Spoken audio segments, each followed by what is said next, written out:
Hey everyone, it's Jason from the Mudley Group, and today's video I want to start with an interesting question. How can you form a quick, rough idea about the current state of a country's economy or a specific sector in just a couple of minutes? There are many ways to do it, but one of the simplest ways is to look at the dynamics of a relevant stock market index. Let's break down how they work. A stock or exchange index is the value of a specific group of securities, expressed in both currency and relative points. Let's illustrate this with a simple example. Suppose 5 companies are traded on the stock exchange: A, B, C, D, and E. Share of a company A costs 400 baht, B 250, C 200, D 100, and E 50. So the total market capitalization is 1,000 baht.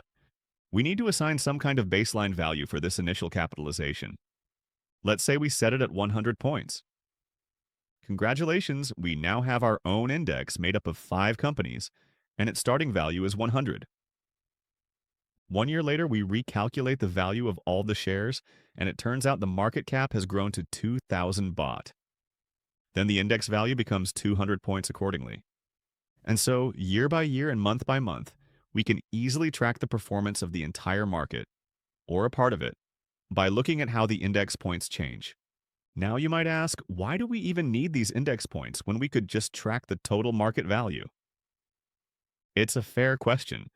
And indeed, even some indexes are calculated using absolute price values. But that approach isn't always convenient for a few reasons. First, total market capitalization can run into trillions of dollars, while an index is measured in points, which makes comparisons much easier. The exchange or rating agency that creates and maintains the index can assign any base value for it: 1 point, 100 points, 1,000 points. It's arbitrary. Second, the components of an index can be adjusted, with new companies added and others removed.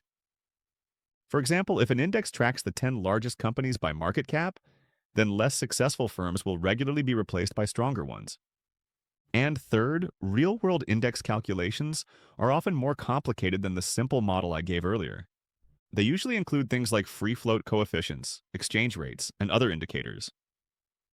Still, the general logic is the same. We set a starting point and then track how that value changes over time. If you're curious about the actual formulas used to calculate indexes, you can read more on the website of the Thailand Stock Exchange. Now, let's look at the performance of some real indexes, starting with the most popular one, the S&P 500. As the name suggests, it includes the 500 largest public companies in the US. It's managed by Standard & Poor's, who also own the rights to the index. The S&P 500 has been published since 1957, starting with a base value of 10 points. Looking at the chart, it's clear the total value of the US market has grown more than 300 times since then. There are also more detailed indexes. For example, the Wilshire 5000, which includes over 4,500 companies, including those in the S&P 500. For the Thai market, the SET index is mostly used. It tracks the performance of all common stocks listed on the Stock Exchange of Thailand that meet certain criteria, such as liquidity and free float. The index typically includes hundreds of companies, and its composition is reviewed regularly by the exchange. The SCT Index was launched in 1975 with a base value of 100 points. As of July 1, 2025, it stood at approximately 1,550 points. Comparing stock indexes can tell us a lot about the economic health of a country and can help investors decide where to allocate capital. Today, there are over 2,000 stock indexes worldwide, covering different asset classes, from national stocks to bond indexes and more. Still, it's important to remember, a stock index is just one of many indicators used to evaluate the state of an economy. Don't forget that. Always use several approaches and don't jump into conclusions.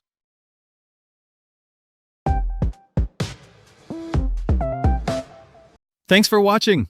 If you've got questions or thoughts, drop them in the comments. We're happy to reply. At Mudley Group, we're building a space where anyone can learn trading, improve together, and feel supported, whether you're brand new or already trading. Follow the channel, like the video, and check the description for useful links. See you in the next one.